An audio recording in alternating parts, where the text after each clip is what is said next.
And it's getting used to that adrenaline and labeling it as adrenaline. So what a lot of people do is you get to a race day, or like you said, a feature that you might not be quite so sure about, and you get this adrenaline. It's your body's way of getting ready. So you might have faster breathing, higher heart rate, sweaty palms, but we can label that as a positive. Like it's only when we go, oh, that must mean I'm nervous and something bad is going to happen, that it becomes problematic. So we help riders to see that as a good thing. It's your body getting ready. You're going to be able to make quicker decisions. You're going to be better able to focus. Whereas if you think, oh, this is horrible, I don't like it, that's when it becomes an issue. Sarah Broadhead, welcome to the Downtime podcast. How's things with you today? Really good, thanks. Yeah, good. Thanks for inviting me. Really excited. No, it's an absolute pleasure. We're obviously going to get pretty deeply stuck into some sports psychology stuff. But before we do that, first and foremost, you're a bike rider. Just tell us a little bit about your background in mountain biking, like how you got into it and what sort of path you followed. Yeah, so I first started, I went to Manchester University. I had a friend that was into mountain biking. This was like late 90s. So my first mountain bike was a GT Tequesta. So it was fully rigid mountain bike. And we'd go off into the peaks and I just loved it. And then kind of had a bit of a break from it, did other like random sports, and then kind of came back to it maybe 10 years later. And obviously bikes have changed quite a lot by then. So love riding. Fantastic. And is racing something that you take part in on occasion? I do, yeah. It's more of a social thing. I have done, so I've done Steve Pete's downhill because I live in Sheffield, so that was really handy. Done 24-hour race, Mountain Mayhem in a pair. That I would never do that again. But amazing. It was a good experience, but yeah, not a lot of sleep happened. Fantastic. And then what about from the education side of things? Like how have you worked your way into that sports psychology field? So it's not really a traditional way. So I started off as a business psychologist, but I've always really loved sport, really interested in it. And just after Beijing Olympics, lots of people were talking about this psychiatrist they work with called Steve Peters, and a lot of the cyclists like Chris Hoy, Vicky Pendleton. And I was like, oh, I'd love to do that job. That sounds the perfect job. And I had a friend that worked at British Cycling in logistics. And I said, can you please get me an email address for Steve? I'll just ask him how he got into it and what I need to do. So I ended up emailing him. He said, oh, let's meet in McDonald's at Sports City, if you've ever been around that area, around the velodrome. So had a coffee with him, and he's like, oh, I've got a job for you at the Taekwondo team. So Great Britain Taekwondo were based just around the corner. And I was like, I've never worked in sport. I don't know anything about it. And he was like, I'll supervise you, it'll be fine. So I got given a month's trial there. And then 10 years later, I was still there. So amazing. And you were involved. So Steve Peters wrote Chimp Paradox, which I think maybe quite a few listeners will have heard of or maybe read. Like it comes up quite often, I think, in talking with people associated with the performance aspect of things. Very good book if you haven't already read it. Worth a go. You ended up working with him on like the chimp. Is it chimp management? There was like a business off the back of the book. So initially he was supervising me and a few others, and we'd pop over to the velodrome and say, oh, can we chat about this thing? Or he'd just teach us things. And then just after 2012 Olympics, he said, shall we set up a company? So he set up Chimp Management. There was a group of us that did that with him and worked in a few different sports and a few different businesses. And it was great because you got access to Steve on a regular basis. And I just tried to get all the knowledge I could from him. It was really good. Yeah, amazing. And you've been to a couple of Olympics then with various different disciplines, right? Yeah. That must be. Yeah, so London Olympics, amazing. Like, I don't know if you went down, but the atmosphere was brilliant. And we were staying in the village and we got to walk out with all the athletes in the opening and closing ceremony. So, that was the highlight of my career, and then went to Rio as well. But I think being able to be part of a team and help people in that kind of pressured environment where, your whole career is based on your performance every 4 years, I think, you don't get much more pressure than that, do you? For sure. So how did you find your way into working with some mountain bike athletes then? Because you've got quite a roster now. I have, yeah. So I met Phil Dixon, who, as I think you know, and some of the people on the podcast have talked about him. So he works with cross-country riders and downhill riders. So we'd quite often go over to the velodrome for our lunch, the Taekwondo team, and I just got chatting to Phil, and he sorted me out with a bike, and just kind of got to know him then. So I've probably known him for over 10 years now. So yeah, just through that really, and I get on really well with Phil, and I think he works in a really great way with his riders, and he sees them as a whole person, which I really like. Yeah, definitely. So are you able to say like some of the names that you work with now in the mountain bike world? Yeah. So Matt Walker, and I think he's mentioned what we've been doing a little bit on the podcast that he did with you, which is great. Greg Williamson, Annie Last from the cross-country side, Cannondale guys on the cross-country side, Ella, Connelly, Hattie. So yeah, basically anyone that Phil supports, I will at least have spoken to once, and then some of them I work with in a lot more depth than that. Yeah, that's cool. You cross over all the disciplines too. And you've recently released a book, which I've read. Yeah, Thank you for sending that over. Perform and Thrive, a sports person's guide to mental health and well-being.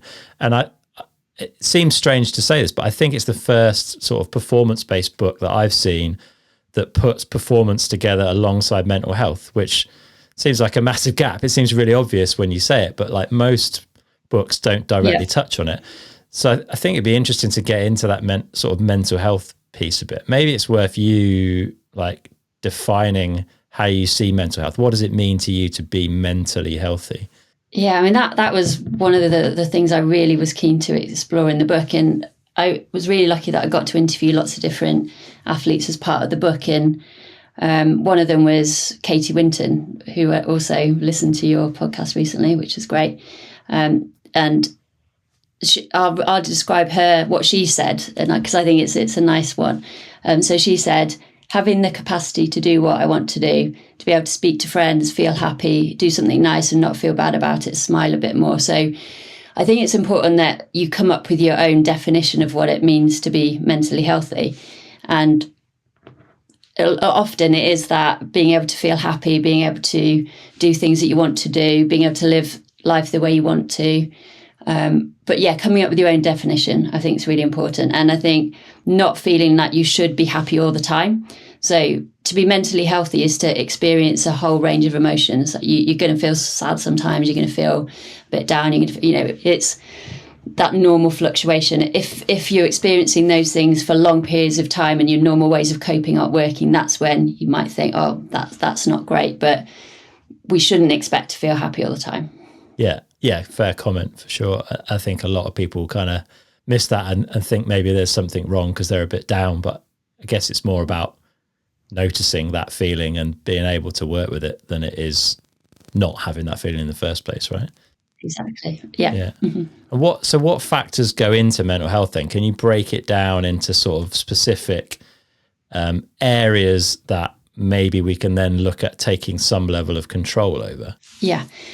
Yeah, so that's what I kind of split the book into different sections based on each factor. So if you think of it like a jigsaw puzzle, like all the things that might influence your mental health on a given day. So quite a big influence is our past life experiences. So how we've experienced life in the past, how we see the world, that has a big difference. So you can think of that as personality, you can think of that as a combination of your nature and your nurture, but that is a big factor, your life experiences. So when I start working with someone, I really like to understand their life journey and where they've come from and what experiences they've had, because that will be a big part of the jigsaw, like understanding that. But I guess also something that we have no control over, right? That lived experience. No, to a certain extent, particularly when you're young. No. Yeah, but understanding that and making sense of it is really helpful. Mm-hmm. Also, the environment that you're in. So some people really thrive in some environments, other people don't. So your mental health can be really affected. And I think Katie talked about it, I think other people have talked about it, like the team that you're in can make you thrive and flourish, or you can really, really struggle. So having the right people around you, feeling comfortable, feeling supported, feeling safe is massive as well. And that kind of leads on to the relationship bit as well. Like we're social beings. Like if we having relationship issues or we're struggling in that department, that can really affect how you feel about yourself and your mental health. And then finally, like how you're looking after yourself, your body, you're getting enough sleep, are you getting enough recovery? They're all bits of the jigsaw, I think. Yeah. So where when you start a relationship with an athlete, or doesn't have to be an athlete, I guess, with a person, where do you start? Like if you were going to help someone through that process and help them understand themselves more, I guess, and work out what the right elements of the recipe are for their own mental health, where do you begin and how do you work through that? So it is that life story, really. So I would often say, tell me about your life. Like, how did you get into riding? What did you, why did you get into it? What does it mean to you? Talk me through like your experiences with it. What was it like when you were at school? What are your relationships like? So you're just trying to get a bit of a picture of that person's life. So tell me your life story is a good opener. And then you start to see themes that come out, and you start to understand how they see the world, what beliefs have they got, what meaning do they make of things. So all of those things are helpful to understand. Yeah, is a big part of that understanding why you ride bikes in the first place. Yeah, definitely. And for most people, we ride bikes because we enjoy it and you love it. And often when people are struggling mentally or performance-wise, it's because they've lost a bit of that enjoyment. I know a lot of people on your podcast have talked about that, where they've lost that enjoyment and it's all become about winning. And then actually you're less likely to win because you stopped enjoying it. Yeah, and I guess it's not just, we talk often in a race context. I guess that doesn't have to apply for races, right? You can lose the joy of riding through other factors other than just not performing at a race. Yeah, definitely. So if you're having, like we said, either relationship problems, work issues, it can affect your feelings about being on the bike, or if you were struggling for time. There can be lots of reasons why you might fall out of love with biking. And I probably experienced that myself a bit. Like I just went in a different direction and I forgot about bikes for a bit. And then I came back to it and I was like, why have I not done this for so long? And yeah. And there is a pressure, I guess, when you ride, certainly if you ride in a group, like, or with different people, there's always that like expectation you have of yourself and your own ability and how you perceive that matching to your performance on that day. So maybe you're not in a race environment, but there is still a like expectation and a performance. Mm-hmm. And they don't always match. You've had an injury or exactly, yeah. You might have had an injury or for some reason, like, you had a bad experience on a jump or a drop, and then you think, then you start to worry about doing it next time, and then you think, I don't know if I want to go on that ride because they're probably going to do that feature and I don't feel comfortable on it. And so there could be lots of reasons. Is that a good example to try and work through? Like, let's say you've had an issue on a ride, a crash on a particular section that you're now, I guess fear is the right word, you are fearful of, you're anxious about. Yeah. Like, are there techniques that you would work through with people to help process that, rationalize whatever it happens to be, and then get back and execute, I suppose, on that particular feature? Yeah, I think that's a good one to work through.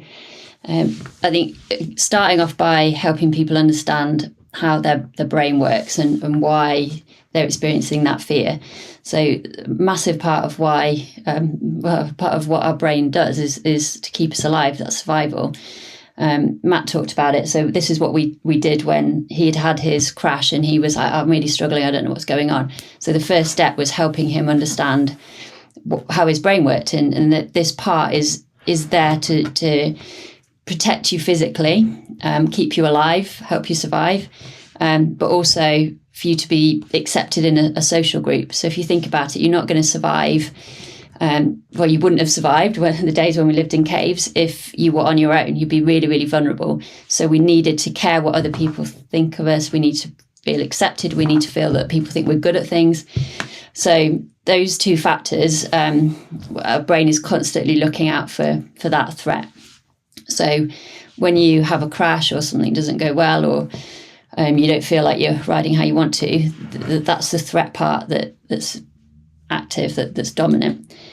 So it's trying to be helpful. So it's saying, oh, you need to be careful next time. It's trying to do a good job, but it often then paralyzes us because we think, well, it stops you doing it at all. So if we understand that, we can try and reassure it. But then also we need to then get the fun back and the enjoyment. So you can't, if you're enjoying something, you're not seeing it as a threat, you're seeing it as a challenge, and it's enjoyable. And I like when on Miriam's podcast, she talked about that, like getting the enjoyment back. And that's it, doing it gradually. So if it was on a drop, you start off with a small drop and then you build up. Like that's exactly what she described. And what you're trying to do is shift the balance back to enjoyment rather than fear. And again, that's exactly what Matt did. Like it's saying my brain's trying to be helpful, but I can reassure my brain and say, this is okay. We know what we're doing. Focus on a few little process things. Do it gradually. Like don't go straight into a big drop. Do a smaller drop until your experience tells you actually this is all right. It's okay. And you switch back to enjoying it more than the threat part, if that makes sense. Yeah, it does. I guess that can be tricky though, right? Say it's like a regular ride that you do with your group of mates or whatever, and you know that like you almost can't build back up because you haven't, that ride, it happens every week kind of thing, that you've got to, in theory, go and tackle that straight away after the injury. Are there ways to deal with it in that context? Because I get the whole process of building up slowly, but it's maybe not there. Part of it is, like we said, that what other people think of us. So, and actually in reality, like if you said to your mates, look, I had a crash on this, or I'm not feeling quite so confident on this, if they're good mates, they'll understand and just say, look, I'm going to build my way back up to it. I'm going to hit it, but maybe just not on this first ride back. I'm going to go off and do this other one. And then maybe in a couple of weeks, I'll build up to it. And people are fine, but we just feel a bit of, I think, shame, embarrassment, but actually people are pretty understanding because most people have been there themselves. Like I think anyone that rides, you've had moments where you doubt yourself, or something you normally ride feels really hard to ride. So I think we all get it, but we just feel a bit of shame to admit it. But I think, it's fine. Yeah, and I guess like historically, maybe those conversations weren't commonplace in riding groups. Like I think of a certain age anyway, we're all of this generation of like, oh, toughen up, get over it, just get on kind of thing. You don't talk about or share your feelings. Do you think that's starting to change a bit? Are you seeing more of that in riding groups and in athletes that you speak with? Are people more open? Yeah, definitely. And I think the ones that are able to do that have better mental health and better performance. So again, Matt's a really good example of that. Like we've got a little WhatsApp group, so his team, and he's really open on that. Like he'll say, oh, I struggled today, or this is how I'm feeling. And he's got quite comfortable with it because he knows that he can trust this group and no one's going to judge him, and it's fine. So I think if you find the right people that have got your back and you can trust, then it's a lot easier. But yeah, I do think people are getting better at doing it, and I would definitely think it's a good thing to do, because as soon as you say something out loud, it's easier to deal with. Like when it's just in your own head, it's got a lot more power. As soon as you either write it down, say it out loud, it just becomes 10 times easier to deal with.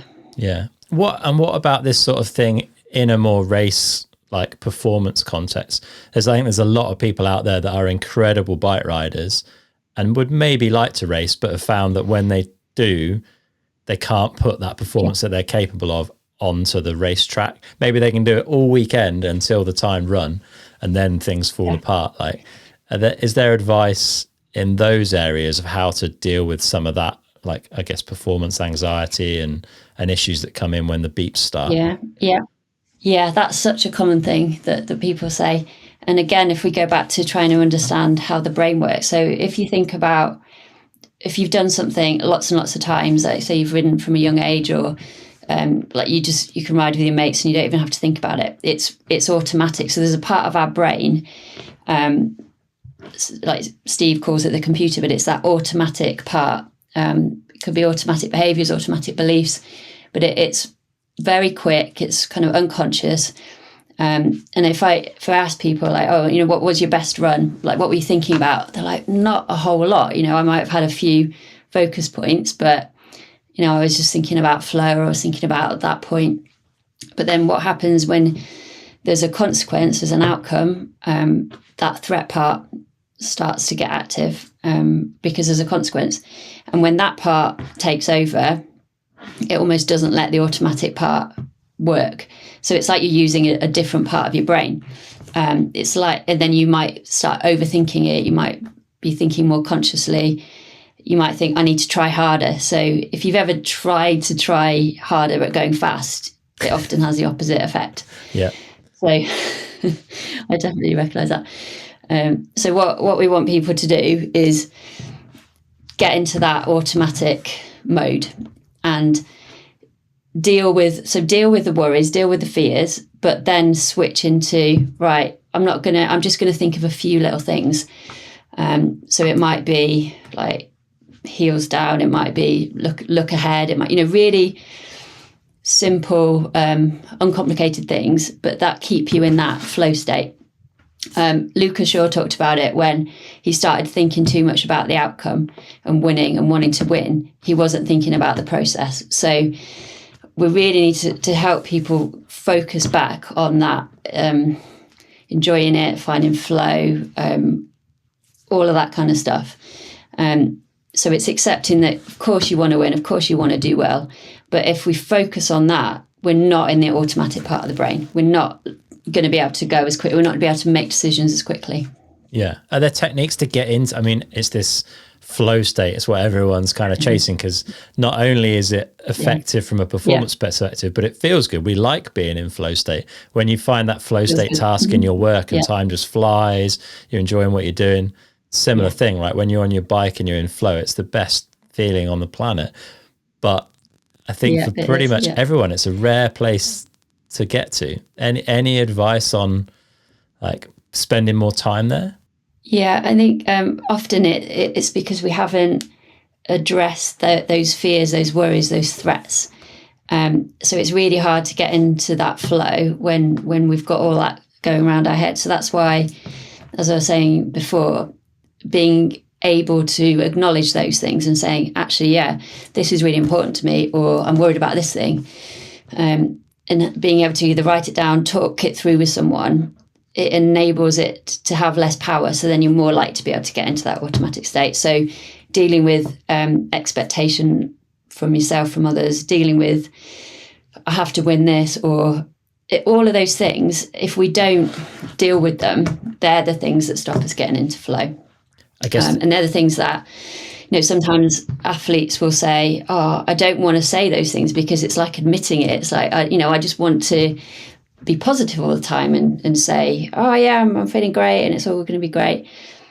But if those thoughts are in your head, they need to be dealt with. Okay. Can we pick a familiar thought that you hear athletes talk about maybe more regularly, and then look at, in that context, what might we do? How might we deal with that thing? Because it's step one feels like to be open about it and to express it, but then where do you go from there? Can we pick a repeating theme from athletes? Yeah, let's think. So it could be a particular feature on a track. So that there's a particular thing that they're worried about, or they're not sure if they can ride, or and it takes up a lot of mental energy that they might be worried about it. So yeah, but we get them to say what are their worries, try and break that down, and then say, would you ride this if you were just here with your mates? Would you do that? And if they were like, yeah, that'd be fine, I'll do it, then that's good. And then we can use that as a bit of a reassurance. Say, okay, if you were going to do it, what would you think about? Well, actually, I'd probably, I'd follow someone in, gauge the speed, and then next time we'll be fine. If they were saying, oh, actually, no, I wouldn't do it, and I don't feel I'm quite ready for it, even if I was in a really relaxed place, then you think, okay, then this is not the time to do it. What about like the pressure side, the external pressure that athletes face? Because there's that internal drive, right? Yeah. Well, I want to hit that feature that's going to save me 2 seconds or whatever it happens to be. But then there's that external pressure of, media attention, sponsors being there, they're earning money, some of them, for doing this. There's all of that external stuff, social media. Do you see a lot of examples of that? And is that increasing actually as social media and that side of things becomes more important? Yeah, I think it is increasing. I think there's all of those things that can combine, all of those things you've just described. And like we said, acknowledging it is important, but it's saying that even if this was life and death, even if, like, say you did this, you had to win, otherwise, you were going to die. This is like life and death situation.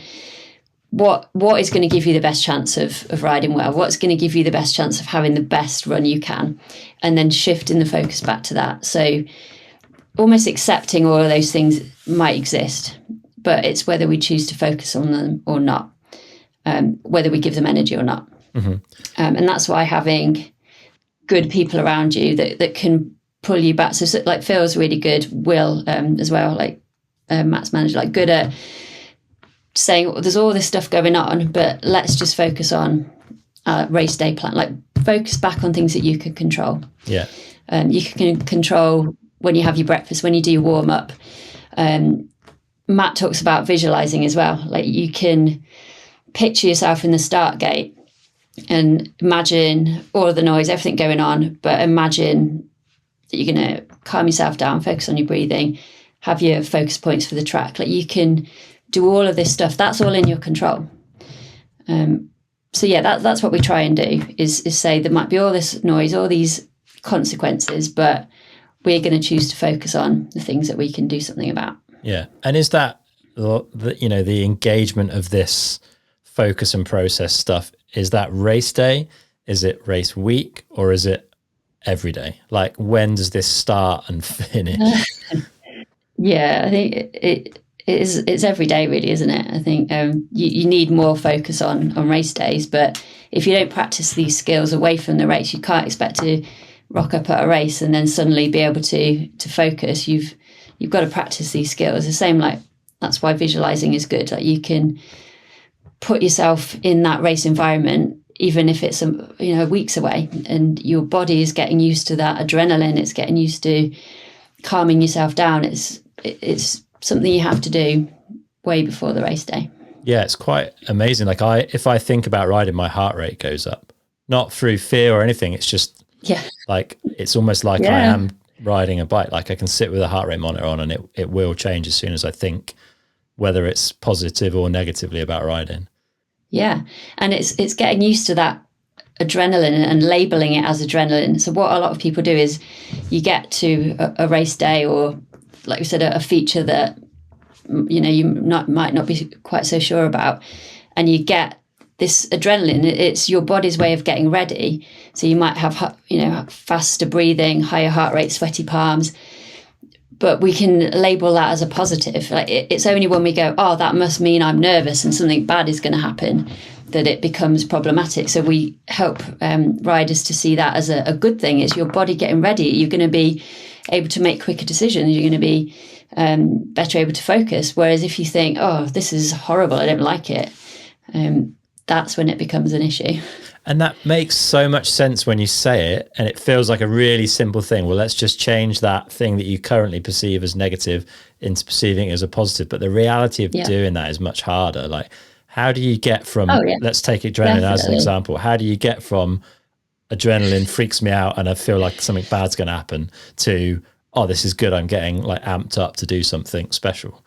It's practice. So like we said, you could sit in your chair where it's somewhere where you're comfortable at home and imagine being at a race day, and you'll get some adrenaline, so you get a bit more used to it doing it that way. And then it's just practice. It's getting used to that feeling. And again, like we said, having people around you that can say the same message as well. So it's harder sometimes to think that way when you're in that situation. But if you've got someone around you that you trust that's saying, how you feeling? You're like, oh, I've got all these sensations. They can say, it's okay, it's your adrenaline. So you can use other people as well.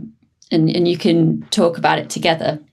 Like, I think sometimes if you see a group of people at a race and they're always like, yeah, I'm feeling a bit, oh God, really scared. And like, and it kind of fuels amongst the group, doesn't it? And then everyone's like, oh. Yeah, so you almost need to prime your group of people with how they deal with your emotions in a way. Definitely, yeah.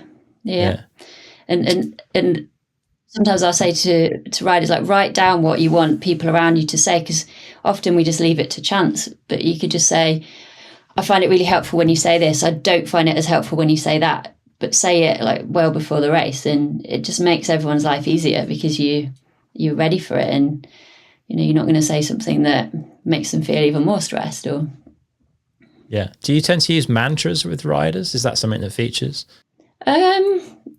Some riders do. It can help. Yeah, it can be a helpful thing. Yeah. What about? I can't think of a specific one right now, but. What about meditation? Because I think I've sort of misunderstood meditation for years, but I think more so it feels like it's a way of noticing thoughts, noticing how your brain is interpreting things, and then having a conscious decision as to what you do about it, rather than the thoughts just taking over and kind of running riot. Is meditation a tool that you see as valuable to I guess to riders and athletes, but also to people in general? Yeah, it can be. I think, like you said, it's another tool that you could draw on. Some people find it really helpful, some people don't. But it's the ability to manage your mind, isn't it? And to say, in this situation, I'm able to get into the state that I want to get into and not be pulled left and right by your thoughts. So if you have the ability to say, oh, I've got this thought, doesn't mean that I have to go with it. I just recognize that I've got it. Or you could have the mindfulness where you're practicing being present in the moment. So that's really helpful when you're feeling anxious about something, because anxiety is getting caught up in what might happen in the future. Whereas if you can bring yourself back to the present, that's really helpful. It's also really helpful in relationships, because often we're with the person, but we're not actually mentally with them. And the quality of relationships will go up if you are really engaging with that person. So you often see people that are worried or stressed. They're in their own head, or they're thinking about the future. So if we can help people develop that skill of being present in the moment, that's amazing. Yeah. So is meditation like the number one tool that you would use for helping people live in the moment, or is there other stuff around that as well? That's probably, it's a good way to do it, but I don't even call it, I just call it being present. I just say, can we practice being present? And then when you feel your mind wandering, can you notice that, and then can you bring it back? And can you really listen? So if you're with someone else, can you really, really listen to what they're saying? And can you, ask really good questions? Can you be fully engaged with them? And it really, really helps your quality of relationships.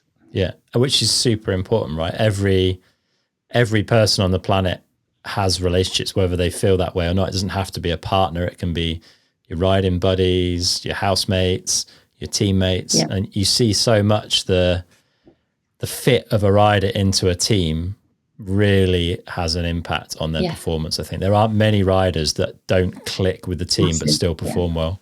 Yeah, 100%. I've seen that so many times. Yeah, it's huge. Yeah. Yeah. Do you have advice for people who want to improve the quality of the relationships that they sit within, whether that is their partner, the team that they're part of, their riding group? Are there certain things you can do to help push the whole team forwards in the way that they work together? I think that the first thing is back to that understanding yourself, like what, and again, that'll be probably linked to our upbringing and our life experiences. So some people need to be around people a lot, or they need to feel a lot of, to have a lot of reassurance. Other people are a bit more independent. So just understanding in the book I call it attachment style. So what's your attachment style? So if you know that you need a lot of reassurance from your coach or from your team, then you can help them to understand that. Like you can say, actually, I just need to know that things are okay in our relationship, and I want to know what you're thinking and feeling. Whereas other people like just don't need that at all, and they need more time by themselves, or they don't open up as much. So understanding your own relationship style first, I think, is helpful, and then you can see how that links in with those people around you. Because you might have a team manager that, they're quite independent, so they don't naturally engage as much, or you might have one that is really, really expressive and open and supportive. So knowing what you need, I think, is a big help. Yeah. So the first port of call is understanding yourself. It feels like the second step is the willingness to be vulnerable in front of those people that are around you, right? You've got to be able to say, this is how I feel, this is what I need. Yeah. And that's not always easy, right? Like, I think that's, it's like a big step forward in a group's functionality is when everyone's willing to be vulnerable. Yeah, absolutely. It can feel scary, but it brings you closer together. So that's that thing with that human connection. Like we don't have to be, but it's helpful to be a bit vulnerable. That's what builds the deeper connections. And like I said, some people find that easier than others. Like if you've not experienced that growing up in your family or in the people that you've been around, then it's going to be harder to do when you're an adult. So yeah, I think understanding your life story, understanding your experiences and your view of relationships, and then some people need a bit more support with that than others to open up or be vulnerable. Or yeah, definitely. And then I guess underpinning all of this, like to be as good as you can be, even if all of these things are in place and really well. Riders are naturally active people, especially athletes. Something that can often get missed is that recovery and rest side of things, which is fundamental to to being a good performing individual on a regular basis. Can we talk a little bit about that? Be keen to hear your thoughts on it. Yeah, it's so again, like going back to the beliefs, like what are someone's beliefs around this? So if you think more is better, then you're going to find it really hard to take a rest day. Or if you think my competitor's going to be training, I need to be training harder, and it can make them feel quite anxious to have a rest day. So we've got to look at those sorts of beliefs and say, well, if you're not balancing it out, like if you're always in that kind of go state and you never balance it back out, then you're not recovering. It's not going to be sustainable, basically. And you see that in some athletes, they just don't have long-term careers because they've almost just burnt out too soon. They've been so full on without properly recovering that it just wasn't sustainable. Yeah. Are there ways to understand how you're recovering? Because it's something that I think can be very kind of hard to grasp, like where you're at on that spectrum. Yeah. And starting to understand your own body and your energy level. So Phil is really good at this, at talking to, engaging the rider's energy. So he'll adapt things and pull the handbrake, push on a bit more, depending on someone's energy level. So just because you've got a training plan that says you have to do X tomorrow, if you're mentally or physically not there, it's not the right thing to do. So being able to gauge that, listen to your body. And some people like to do that on heart rate or heart rate variability or more those sorts of measures. Or actually, if you can get good at understanding your own body without those things, that's also helpful. Like trusting that you can feel if you're tired, is it mental tiredness, is it physical tiredness, is it a bit of both, is it I've got so much going on in my life that actually if I rode today it just wouldn't be helpful. Yeah. And I guess it's hard to separate that like kind of fatigue, be that mental, physical, whatever, from just a lack of motivation. Like you could easily find a good excuse not to train if you don't want to train. I guess it's hard to separate those two sometimes. Yeah, and I think amongst, say, with your coach and a rider, knowing each other is really important. So there'll be some people that naturally need a bit of pushing, so they're a bit like, oh, I can't really be bothered today, and you know that actually they might need a bit of pushing on a bit. And then you've got some people that you know, even if their leg was hanging off, they're going to be on the bike, so they're the ones you need to hold back. So knowing yourself, knowing the rider is really important, because you're going to be somewhere on that spectrum. But yeah, I normally know, oh, this is someone that you know, they're always going to want to do more, even if they're going to probably say, oh, I feel fine, when you can just see on their face that they're not. Yeah, but I guess that's the lucky few, I guess, in a way, that have that one-to-one relationship with a coach, which obviously costs money. But there's you know, thousands of riders out there around the world, weekend racers, or even just people that want to be relatively fit for their riding, that maybe they have an online plan or whatever. Like, is there any advice to people in that side of things as to like what to look out for, what might be good evidence to say maybe I should back off a little bit here, or step it up even? Keeping a bit of a diary, I think, is good. So it doesn't have to be really detailed, but just so you can, and things like, you know, your sleep, we don't want to over analyze stuff, but just to get a bit of a gauge of you know, how refreshed do I feel, or you know, what demands have I got on today, or or just to start to get a picture and an understanding. So like for me, I'm probably on the side of, I need, you know, I'm naturally someone that might think, oh, I don't know if I can be bothered to go to the gym today. So I know that I've got to work a bit more with commitment. So I will say to myself, it doesn't matter if you don't feel like going, like you just got to go. And then when I go, I'll feel better, and I know that I've done it. So I know that about myself. And I also know I've got better at knowing when I am genuinely physically tired from work or travel. And I think, actually, I really shouldn't go today. So I've got better at that. But I know that I err on the side of probably need to give myself a kick to get out the door. And also, for like female riders as well, like tracking your menstrual cycle, I think, is really helpful, because for some people it doesn't make any difference to the whole of the cycle, but for some people, like right before, the week before, you might always struggle, have low energy, and just think, actually, that is not the time to be going and smashing out the weight, so I'll do that the week after when I have energy. So just tracking things like that, like your menstrual cycle, your sleep, your energy levels, what you've eaten, like just doing it for a couple of weeks, you get a good idea of what's going on. Yeah. You mentioned the menstrual cycle side of things. Is there advice for female athletes that obviously when you're competing, like the races are a schedule you can't control and you can't really, I mean, I guess there's the pill and things, but like, how can you think about training and racing and how it overlaps with the menstrual cycle? Are there any things you can do there to help yourself? It is a real challenge. I've worked with athletes that, you know, it happens that it's the week of the Olympics, and you just think, well, you can't change the date of your race, you can't change the date of the Olympics.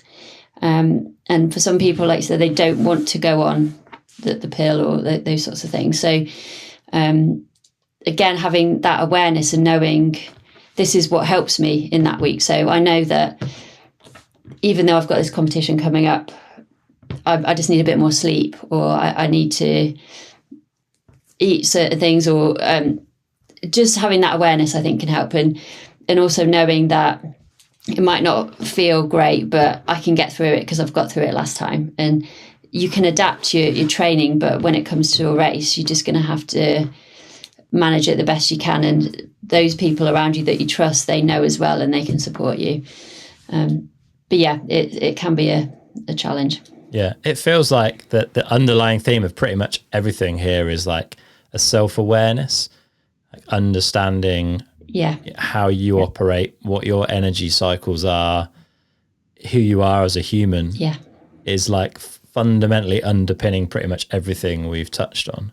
Absolutely, yes, spot on. And for some people that's more natural than others, and that's why I think trying to capture some notes, some thoughts is great. So even if you said like just for a week, I'm just going to capture the thoughts in my head. Like some of us are not always aware of what's going around in our heads, and by writing it down, you're like, oh, actually, there's a theme coming out here. Like I'm always worrying about this thing, or I must have this belief because this is always coming out. And once you're aware of it, you can start to tackle it or look at different ways of thinking. But yeah, that awareness is definitely the first step. And that is not always easy. Like people don't always want to go there. I completely get that. But yeah, if you can, I think it's a good place to start. Yeah. If someone wanted to build their self-awareness, are there, as in there is with kind of coaches, right? There's a sliding scale. You can buy like an online plan that lasts for 6 weeks, or you can spend a bit more money and get a monthly plan that's constantly evolving, or you can spend more money and have one-to-ones. Is there a similar sort of sliding scale of tools and support to help on the self-awareness side? Yeah, I think there's loads and loads of books out there, isn't there? So like you talked about the chimp paradox. There's my book. You could always get that. Yeah. Have to get that plug in. We will. We'll put links in the show notes to that. There's that in where you... Thank you. So there's books. Not everyone likes reading, or that's not how they learn. There's lots of podcasts out there. Like there's endless resources, I think, that are available on like self-awareness. I think it's huge now. Like there's loads of stuff. So that's probably the quickest, cheapest way to do it. And then you could go and speak to a psychologist or a counsellor, or even just someone you trust, like a friend that you trust or a family member. It doesn't have to be a professional. Mm-hmm. And so it would be a psychologist / counsellor that you would recommend if you're going on the higher spend end of that spectrum. That's the sort of professional you'd look for. Yeah. And what would you what would you say to them when they ask why you're there? Like how would you introduce that? So it depends what you go for. So if in an obvious route, if it's performance related, sport related, you could go to a sports psychologist, and that their remit isn't just sport. Like it is wider than that. So a lot of sports psychologists now will talk about things going on in your life, because we know that if you've got a life stuff going on, it'll affect you on the bike. Or you could go to So you go to a sports psychologist and say, I'm struggling with, I don't know, overcoming my fear of this, or I just want to get better on race day. So you could go with a specific problem. Or you could just say, you don't have to have a problem. You could just say, I want to maximize my performance. I don't feel like I have an issue, but I want to make sure I'm doing everything I can. Like in the gym, you want to make sure you're as strong as you can be. You might say, I want to practice visualizing or other mental skills. So it doesn't have to be problem-based. Mm-hmm. Yeah. Okay. And I guess, we say performance, and I think everyone will naturally think about racing, but this isn't, understanding yourself isn't just going to help you be a better racer, is it? No, not at all. Like it's across life. It's across just enjoying going out riding. For me, like I like going out at the weekend and riding with my friends, and I think if I'm fitter, I'll enjoy it more. So for me, performance is going to the gym and doing my Pilates, because I know it'll help me when I'm out at the weekend. It's not that I want to go and win a race. It's just I want to feel like I'm fit enough. fit enough to enjoy it. Yeah, interesting. So with all of this that we've been talking about, we're looking at understanding ourselves, being open about who we are, and then as a result of that, I guess making some changes, like rewiring our operating system in certain circumstances. So our natural response might be X and we want to change it to Y. Have you got any advice on making changes like that, and then also like embedding them as habits and, you know, crushing old habits and forming better new ones? Yeah. Awareness and repetition, I think, is really important on habits. And I also think breaking things down to really small bits. So often, like we'll want to change something or we'll want to do something, and we set the target too big. So, and then we think, right, I can't go to the gym for an hour, so there's no point going. Whereas if we said, actually, like doing a minute of squats is still better than doing no squats, or doing 5 minutes of stretching is better than nothing. So breaking down that all or nothing thinking when we're trying to form new habits is really helpful. Just say 1 minute, that's brilliant, I'll do that. And then sometimes linking it to other habits. So if you always have a coffee in the morning, then you could say, right, while I'm having my coffee, I'm going to do my reflection on my self-awareness writing, or after my coffee, I'm going to do a few minutes of breathing. So that's one that a good one that I haven't mentioned. If you're feeling worried, stressed, anxious at a race, or when you're about to do a feature, being able to practice and control and manage your breath is amazing. It calms your whole system down. So there's something called the physiological sigh. So it's where you take 2 like smallish in-breaths, but the out-breath is really long. So when our out-breath is longer than our in-breath, it slows your heart rate, it slows your breathing. So even if like everything's around you just feels really overwhelming, you can just focus on your breath. And it's really simple, it's really quick. You could practice it when you're on a meeting at work. It's just something, an easy habit to get, that if you feel overwhelmed or anxious, that you could use. And is that in through the nose, out through the mouth? Does it matter? In through the nose, out through the mouth is the best way. You can do it in and out through the nose if you want to, but yeah, generally I would say in through your nose, long exhale, out through your mouth. Yeah, and is that is actually having a physiological effect on the body? It's not just a mental thing. Yeah. No.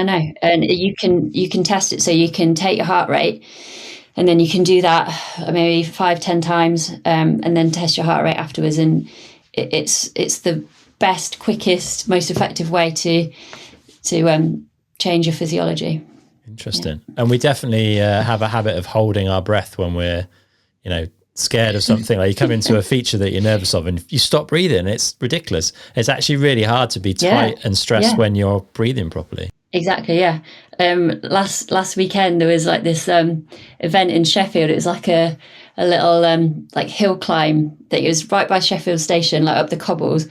And I thought, right, I'll just go. I'll do it on my mountain bike. And I just got all of those sensations again. I got the adrenaline. I got my breathing. Like I noticed it was really shallow, and I was like, right, you've got to focus on your breathing. And like it just reminded me of all the things we've been talking about. So I was like, yeah, you've just really got to like focus on slowing it all down, because as soon as your brain goes, there's a competition, there's an outcome. Yeah, definitely.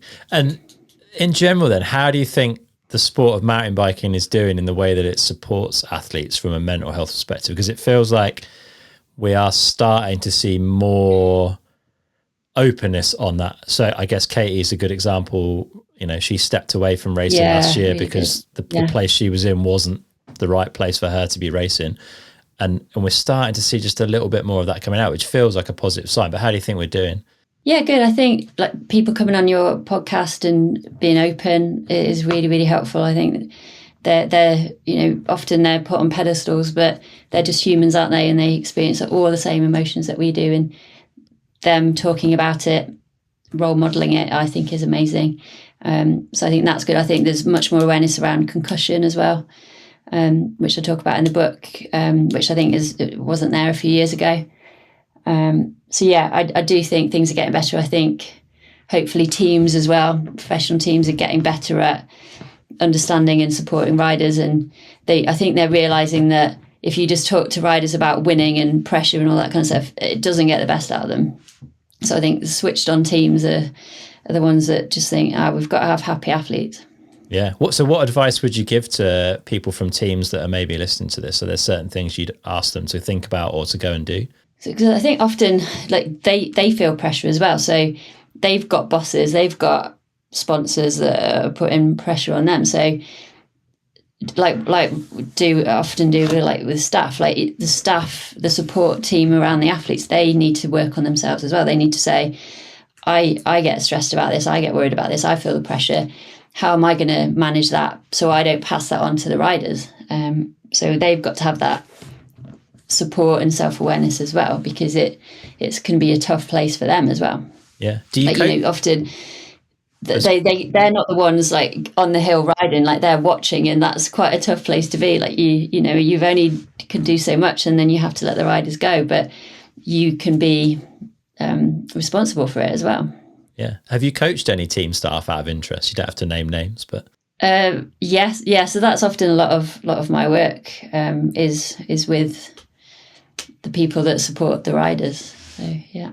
Interesting. What about in the more kind of grassroots side of things? I'd imagine there might be some parents listening to this who have kids that are getting into racing and competing, or even just getting into riding in general. Is there any advice you'd give to them?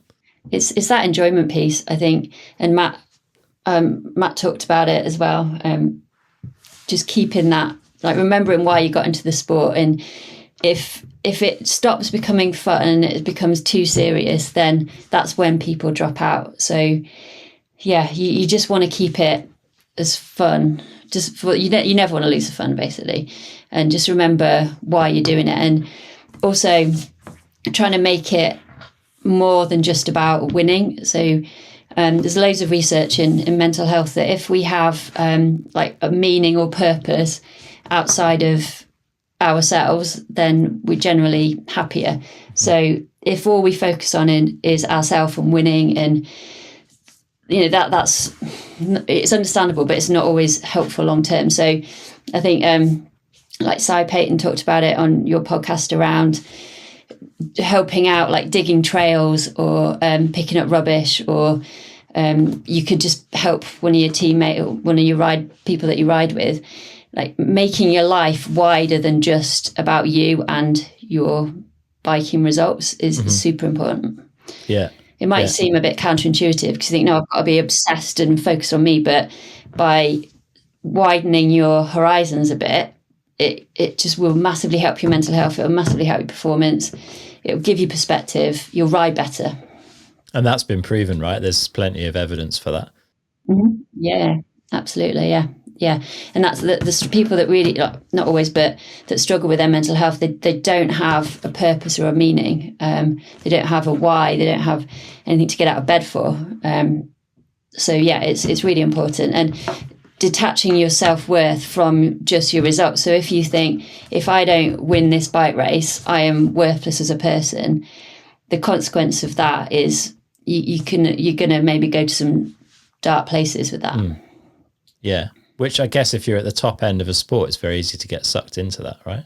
Absolutely. Yeah. Really, really hard because you're in a bubble. Like I went out to a race in February, and like it's a mountain bike bubble, and you have to kind of consciously think there's a world outside of this. And because if you're on that circuit and you go race, it is hard. It's hard to get that perspective. Yeah. So how would you summarize, maybe then, if you had to whittle this down to a few points, like what sort of things would you say people should be thinking about, be conscious of, to help themselves, not just in racing, but in riding, in life, and to just generally be happier humans? I think that self-awareness piece that you talked about is massive. And just thinking, like, what's important to me in life, and trying to make it not just about outcomes or results. So nurturing relationships and making sure that you have good awareness and you're putting effort into your relationships, that you find other meaning in life, that you understand what makes you tick, like what you need, what helps you, what doesn't help you, and that you learn some skills around managing your mind. So you can understand what your brain sees as a threat. And then you can say, well, what can I do to either reassure it or to switch it to being a challenge? That I don't know if that's quite a few points there, but they're probably, I would say, the main things. All right, good stuff. Well, we should start wrapping up. We've got our final 4 questions that no doubt you will have heard before because you clearly listened to a fair few episodes of the podcast. The first one of those: if our listeners had £150 to spend to improve their performance on a bike, other than your book, what should they go and spend it on? I'm a big fan of coaching. I think it will help reassure your brain, and it helps make sure that you've got helpful things in the computer, like in your automatic part. So the more you can trust that you know what to do when you come to a feature or when you come to a certain thing, and that you can practice that, I think, so coaching, I would spend my money on. Okay. How far would £150 get you in like the sports psychology world? I'm not sure of the cost of that sort of stuff. It depends on the person, but you might get a couple of sessions for that. Okay. Which would be enough to start digging into like who you are and finding out a bit about yourself, I guess. Yeah. Definitely. Okay, cool. All right, next one. If you could wind back the clock and sit down with yourself age 16, what advice would you give her? I would say worry less. So I was, my threat part of the brain would like to see lots of threats and things. So I'd like to know the stuff I know now when I was 16. I didn't know any of this stuff. So I'd like to know it's normal. It's your brain trying to protect you. There's ways you can manage it. That's what I would like to know. I would have saved quite a lot of unnecessary worrying over the years, I'd say. Yeah. How would you rate yourself on that now then? How are you managing to deal with that? Like out of 10, because it feels like these things are a never ending journey, right? You're never perfect. Oh yeah. Never ending. Yeah. Yeah. It can vary, but I'd say, I don't know, 8 or 9 most of the time, but yeah, I have to keep working at it. It's like going to the gym, isn't it? You can't go, oh, I'm fit now. Like you have to keep working at it. Sadly. Was there any one sort of technique or thing that you found really helped you get from where you were to where you are now on that, or was it just time? Time, I think, but also that perspective and just reassuring myself of like I've done the best that I can. So I used to think, oh, I could have done more, I should have done this, or what if this? But now I'm a bit better at saying, right, I feel like I've done the best I can in this situation, and being happy with that. And I think that's true for most people, being able to say, yeah, I did my best. It maybe wasn't exactly where I wanted it to be, but I gave it everything, and I did my best. Yeah. Cool. All right. Third one. If you could have a coaching session from anyone, past or present, who would it be and what would you want to learn? And it doesn't necessarily have to be a bike person, or you could have a bike and a non-bike, up to you. Yeah, well, I'm really, I was thinking about who I've already had coaching from. So like Phil, I've been on a few rides with Phil, and that's brilliant because he's a great coach. A few years ago, I went to visit a friend in Squamish, and I did like this women's course, and so I got coaching from Katrina Strand. She's amazing. Katie Curd. So I've had really lucky to have been coached by those people. So that's brilliant. So, but from a non-biking perspective, there's a lady called Pippa Grange. She's a psychologist who worked with England football, and she did loads of stuff around culture with them. So I'd like to be coached by her because I think she's great. Yeah, good answer. They've certainly performed pretty well recently, so she must be doing well. All right, last one. What do you do every day that you feel benefits you? Oh, this is a good one, because I think there's some things I do regularly, but not every day. But probably the thing that's made the biggest difference to me is got a dog about 2 years ago. So he was a lockdown dog, and walking the dog I find really, really helpful. Like I can reflect, I can be out in nature. I'm walking, so I'm getting a bit of exercise. Just love walking the dog. And then I think linked to that is that perspective. Like I keep bringing myself back to like what I've got to be grateful for, or is this thing actually really that bad? And just trying to get stuff in perspective. So I find walking really helps me get stuff in perspective. Yeah. Are there ever days where you regret it when the weather's particularly bad? You maybe do at the time, but then actually, because the dog's having such a great time, is it like they love it, they don't care. So then you're like, that makes me feel happy because they're having a great time, and yeah, he's always happy.